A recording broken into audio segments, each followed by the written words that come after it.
Are you tired of feeling overlooked and underestimated?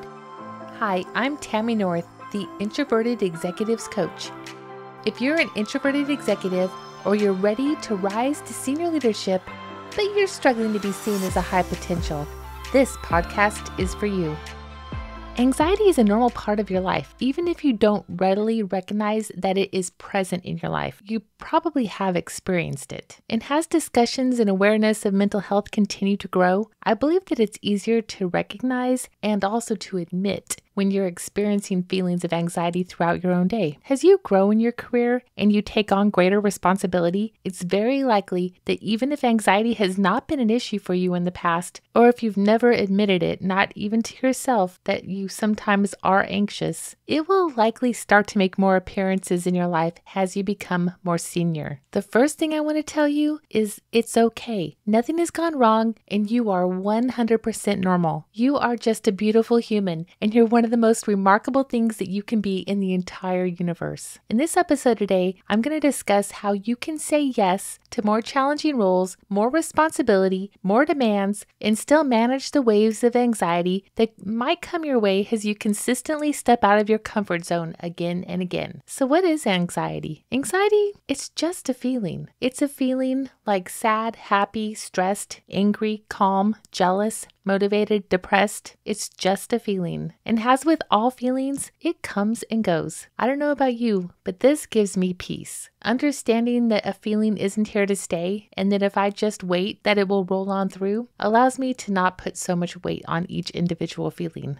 All the feelings I listed and all the feelings you can possibly think of never stay forever. Nobody's ever happy 100% of the time or motivated every single day or even depressed forever. I always picture feelings as an ocean. When you're happy, you're like dolphins leaping above the water, having fun and spreading joy to the world. And when you're angry, it's like the rocky coastline when the powerful waves crash against immovable cliffs. And when you're calm, it's like the surface on a sunny day with a light breeze and the sparkling sun bouncing off the movement around you. And if I put anxiety into this ocean analogy, to me, it's like when you're on a small sailboat and you see a larger boat in your path and you decide, I better change course. And you know how conditions change pretty fast on the ocean. The waves grow and you make your moves and your heart races. And there's that small part of you that starts to wonder, I think we might capsize. This can be a short-lived experience, like a burst of adrenaline, and sometimes your heart beats and your breath quickens, and it can also be a longer, more sustained period of anxiety. But then, just as fast as it started, it's over, and you're back to that calm, beautiful surface. I think it's really important for me to give you this analogy so that you can picture your emotions in a different way, especially the negative emotions like anxiety or anger. Really, any uncomfortable feeling at all. Much like the ocean ebbs and flows, the tide rolls in and out, that is exactly how all the feelings are in your body. You are perfectly normal, no matter what you feel right now, and no matter how you might feel 2 hours from now. Often when you feel this vibration, this movement in your body that you call anxious, it generally arrives when you're feeling worried or some type of fear or apprehension about some circumstance in your life. And through my executive coaching education and other reading on the topic, I've learned that often anxiety is called a cover emotion because it's very vague and unspecific, and it thrives on that exact vagueness. Back when we were cavemen, anxiety used to be a very important survival instinct. When early humans were evolving, they needed anxiety so they could quickly react, notice danger around us. It gave us heightened senses and made us ready to deal with whatever came next. But now it's not really something we need. But often when we walk into a boardroom or a conference room, we feel as if we're walking into a lion's den. But it is not really the same thing, not at all. With the exception of a few TV shows, most of the stressful meetings we're in are never going to result in anybody getting killed or anybody even getting injured, including you. I want to introduce you to the idea and get you used to the thought that if you're willing to feel a feeling, any feeling at all, and if you're willing to allow it to flow through your body like a wave without resistance or judgment, you will be able to accomplish absolutely anything you ever dreamed of. That is so far from what most humans, including you and me, do every day.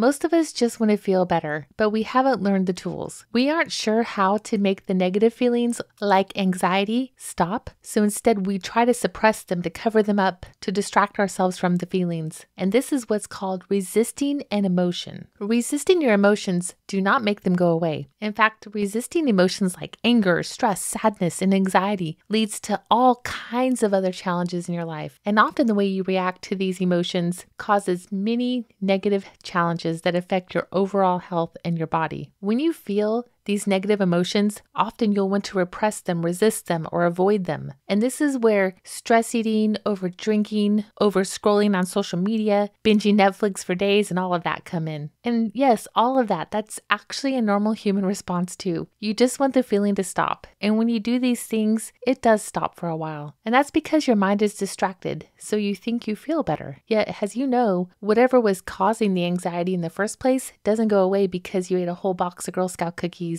or because you drank a bottle of red wine. You will come to the other side of masking your emotions eventually, and you will feel worse for a lot of reasons. I had a pretty stressful week last week for many reasons, and trust me, some portion of the things I said yes to definitely induced some anxiety. Still, those things that I said yes to were things that I 100% wanted to do. There was no way I was going to allow one or two uncomfortable emotions get in my way. And today, I told my husband I could have stayed home and watched Netflix all week instead of uncomfortable and awesome situations I put myself in. And I am 100% sure if I would have stayed home and just relaxed, I would have felt worse, not better, than I do today. I have a couple other podcast episodes that were generated out of the things I did last week. I learned some things that I think will help you along the way. So while you're here, please hit subscribe so you don't miss an episode. So you see, the negative feeling, in this case, anxiety, it's harmless on its own. It's just a feeling. It's the actions that you take to resist it, avoid it, or suppress it that cause the biggest problems in your life. So imagine for a minute if you decided just to acknowledge that anxiety. Like, that's so interesting. I'm feeling anxious. And it makes perfect sense. I'm doing something I've never done before, and it's way out of my comfort zone. Then just say something to yourself like, well, at least it's not a real tiger in this room right now. I don't know what I'd do about that. And then have a laugh. And then go rock whatever it is that's making you feel uncomfortable. I get it. Anxiety does not feel good, and that's okay. It does make you more alert, and it makes you ready to take a stand, more fired up. Yeah, you're kind of on the edge of fight or flight, but guess what? You've got this, and you'll be just fine. Keep going. So what can you do to deal with anxiety? One of the best ways to deal with anxiety and to let it flow back out to sea is to find a way to relax in a realistic way. The problem is when you start thinking, oh no, I have anxiety, and you start worrying about the fact you have anxiety, it's basically making it worse, like throwing gas on a fire. So rather than worrying about it or trying to stop it, I want you to just look right at it and call it out. So first, you need to name it. Notice it. Call it what it is. Say to yourself, interesting. I'm feeling anxiety today. I'm feeling anxious. You can take it further and get even more specific. Call it random anxiety, vague anxiety, survival anxiety, intense anxiety, slight anxiety, or necessary anxiety. You know, if there really is a tiger in the conference room, it might be necessary to be anxious at that moment.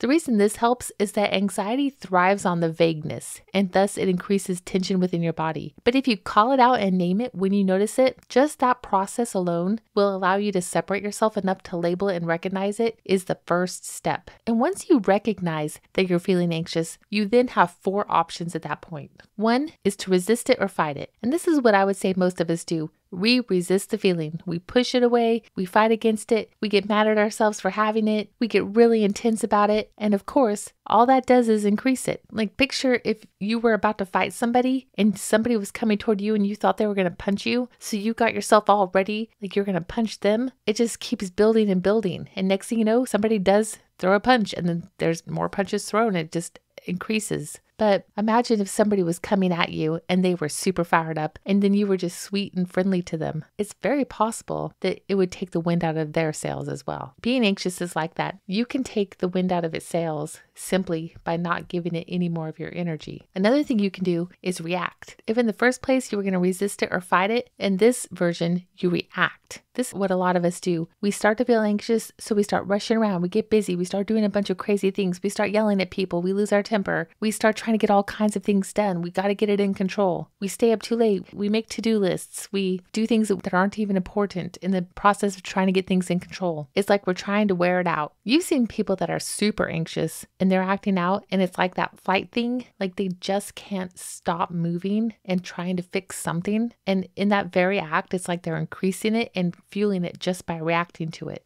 So then the third option is to avoid it. And if you're an emotional eater, this is probably your go-to way for dealing with anxiety. And you probably do this with many of your negative emotions. You want to pretend your negative emotions aren't there. And you do your best to ignore the fact that any negative emotions even exist. So you feel anxious right now, so you eat or drink or scroll on Facebook. And when you do this, you always feel just a little bit of dread underneath. You think you feel better.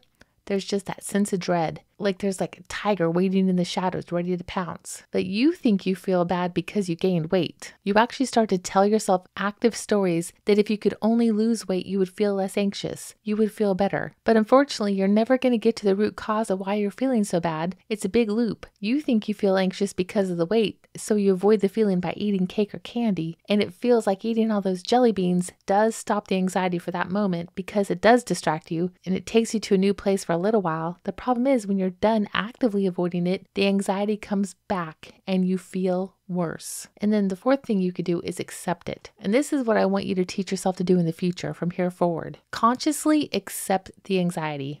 This isn't resigning yourself to the fact that you have anxiety, but if you do accept it, you have a chance to change it. When you consciously accept something, you take your power back. Accepting your anxiety looks like curiosity, fascination. You can watch it. You can describe it. Stand back and take the time to watch your own anxiety as it flows through you. It's surprisingly very calming to do this. Like you should have seen me last week. I was at a major conference. I had to give a speech that I don't know if I was quite ready for. So at one point around lunchtime, I stood back and said, okay, interesting. I believe this is anxiety I'm feeling. This is so fascinating. And when you allow your anxiety, you'll find that it actually is generally harmless. The more you allow it and learn to process it, it'll be more like annoying or frustrating, but you can definitely get to where it's not debilitating. It's just a feeling. And girl, you've got this. I think it's interesting that people think we should or even could try to be comfortable all the time. For one thing, that is just not the human experience. We're going to have good and bad,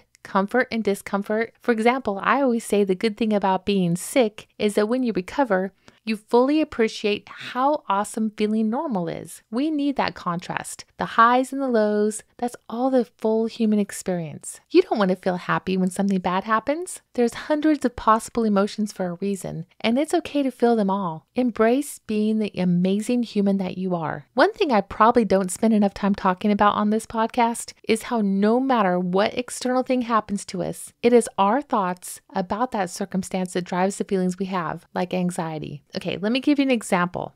If you're in a grocery store and you can't find your 5-year-old, you might start feeling anxious. The thing is, the fact that your 5-year-old is not in your eyesight is not causing you to be anxious.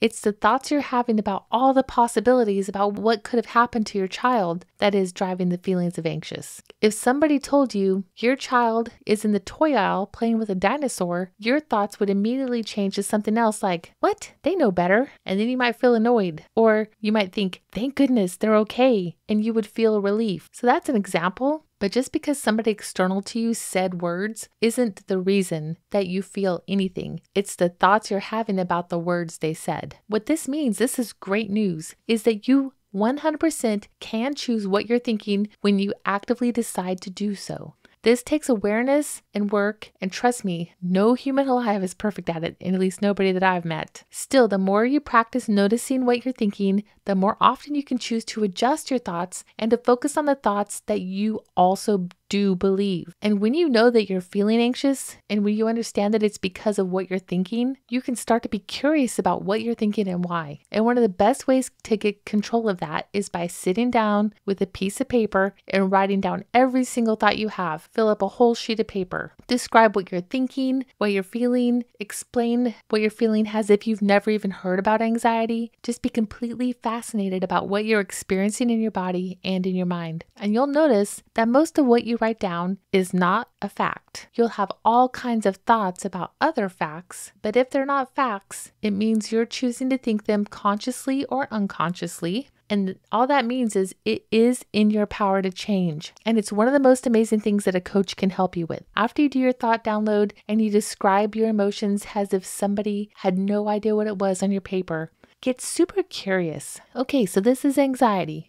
One trick is that you can even schedule time to process your anxiety. Seriously, if this is a big issue for you, schedule a reminder or a block of time on your calendar when you know you have time to process your feelings and to feel anxious. And then during that period of time, go somewhere where you can actually take care of yourself and just try out different levels of anxiety. Imagine that your anxiety has gotten much worse, that whatever you're worried about has become as bad as it possibly could be.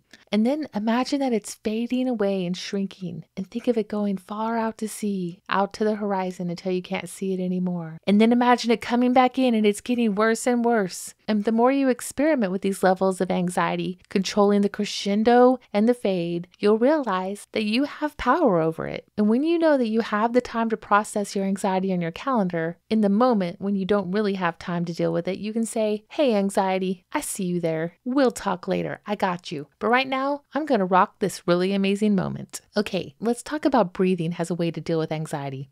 So I'm working on a full episode for you in the future about how to take care of your health while you're rising toward the executive ranks. And as I've been researching that episode, I read the book How to Do the Work by Dr. Nicole LaPera. If you're interested in improving autoimmune disorders like multiple sclerosis, I don't know if I mention it very often, but I have multiple sclerosis, or things like diabetes, anxiety, and many other persistent health challenges that you may be having, this book is solid gold. I think at this point, most people understand that if you're stressed or anxious, that taking the time to stop and breathe is one excellent way to focus and calm yourself. And trust me, I use breathing all the time to manage my own stress and anxiety. Dr. LaPera described breathing in this book, and in her description, it made me realize I don't think I do my breath work to the maximum level possible. I read this book about 10 days ago, just prior to my very stressful week, and I employed the techniques, and it made a huge difference. And this is what she said in her book. One of the most extraordinary utilizers of the power of breath is Wim Hof. He is popularly known as the Iceman. Wim set a Guinness World Record for swimming under the ice. And he took a 2-hour ice bath, and he ran a marathon barefoot and without a shirt above the Arctic Circle. Wim Hof says, "Your mind makes you strong from within. It is your wise companion." He says, if you can grab the wheel of your mind, you can steer the direction of where your mind will go. He put it simply. Wim Hof's breathing technique involves inhaling through the nose and exhaling through the mouth and then holding the breath, which challenges and expands the lungs. He often couples this with exposure to cold, which is another kind of bottom-up approach that tests our body's limits and stresses the vagus nerve in beneficial ways. So there's many breathwork practices to explore, and Dr. LaPera recommends that if you have the space and time to engage in a slightly longer breathing practice, she says to try this. One, when you can, start on an empty stomach, like early in the morning or later in the evening is best. Then sit or lie down in a comfortable place with very few distractions. Then take a deep breath from the lowest part of your stomach. And when you can't take in any more air, stop and hold your breath for 2 to 3 seconds. At this point, your lungs should be fully expanded. And then exhale nice and slowly through your mouth without any force. And then take 1 cycle of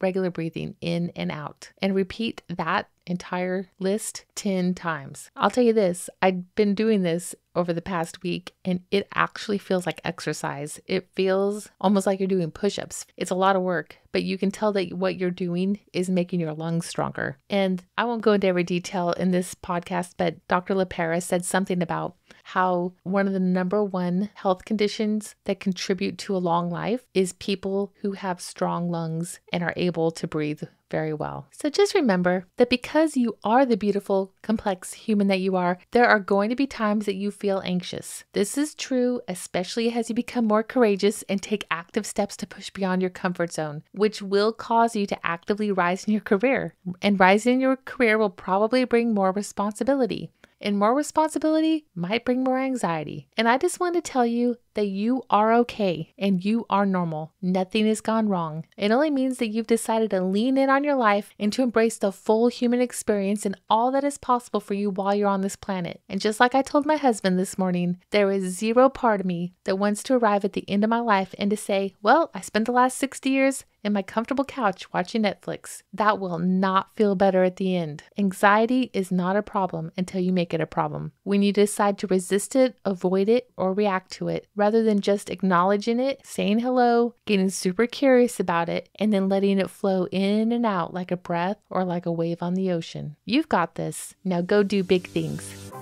You can connect with me at Introverted Executive on Facebook, Instagram, and LinkedIn.